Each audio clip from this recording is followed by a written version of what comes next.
आज हम डिस्कस करने जा रहे हैं डिस्क्रिमिनेंट को, जो क्वाड्रेटिक के फार्मूले से डिराइव किया जाता है और वो फॉर्म होती है बी स्क्वायर माइनस 4ac और इसको डेल्टा से ही रिप्रेजेंट किया जाता है। और जब भी हम क्वेश्चंस को सॉल्व करते हैं तो उसके जो रूट्स आते हैं वो इस तरह तीन तरह के होते हैं कि आपके पास आंसर पॉजिटिव आ सकता है, ज़ीरो आ सकता है या नेगेटिव आ सकता है।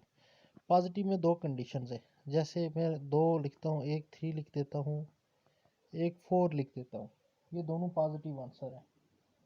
3 और 4 में फ़र्क क्या है? 4 जो है वो परफेक्ट स्क्वायर है किसका? 2 का। अब इसका मतलब है पॉजिटिव में दो चीज़ें आ गई, एक तो परफेक्ट स्क्वायर होगा और एक परफेक्ट स्क्वायर नहीं होगा। और जब परफेक्ट स्क्वायर होगा तो रूट्स रेशनल होंगे, जब परफेक्ट स्क्वायर होगा तो रूट्स रेशनल होंगे, और जब परफेक्ट स्क्वायर नहीं होगा तो रूट्स इरेशनल होंगे। ठीक है जी, रेशनल एंड इरेशनल।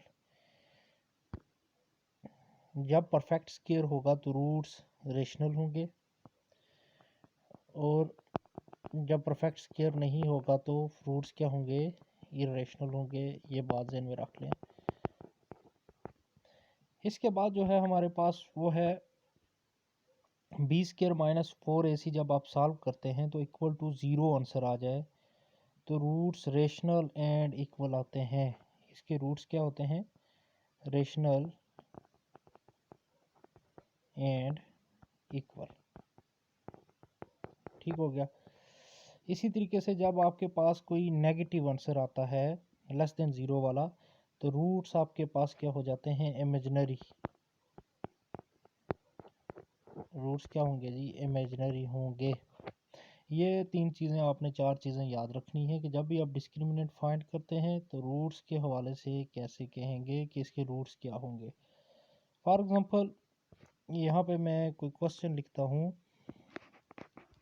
जैसे कि क्वेश्चन है हमारे पास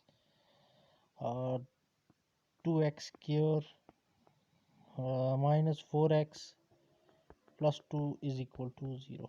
फॉर एग्ज़ाम्पल ये क्वेश्चन है, इसका डिस्क्रिमिनेंट कैसे फाइंड करेंगे? तो इसका डिस्क्रिमिनेंट आप कैसे फाइंड करेंगे? इसको हमेशा कंपेयर किया जाता है A X square plus B X plus C is equal to 0, standard form of general quadratic equation से। तो यहाँ पर जो ए की वैल्यू है वो क्या है? ए की वैल्यू यहाँ पे 2 हो गई, बी की वैल्यू आपके पास -4 हो गई और सी की वैल्यू क्या हो गई? 2। कोफिशिएंट कंपेयर किए जाते हैं। तो आपके पास फार्मूला क्या है डिस्क्रिमिनेंट का? Delta is equal to B square minus 4ac। This implies that B की वैल्यू हमारे पास -4, तो इसको मैं लिखूंगा -4 का स्क्वायर, -4 ए की वैल्यू हमारे पास 2 है और सी की वैल्यू भी 2। तो -4 का स्क्वायर आंसर पॉजिटिव आ जाएगा। दिस इज इक्वल टू 16 और 4 2 से मल्टीप्लाई 8 और 8 2 से multiply 16, this is equal to 0। अब देखें आंसर 0 आ गया तो रूट्स यहाँ पर क्या होंगे? रूट्स हम लिखेंगे, so roots are rational and equal. Rational and equal. तो इसको इस तरीके से आपने देख लेना है कि आप रूट्स डिस्क्रिमिनेंट कैसे फाइंड करते हैं और उसके रूट्स कैसे फाइंड करते हैं। इसको यहाँ से क्वेश्चंस आपको ऑब्जेक्टिव टाइप पूछा जा सकता है।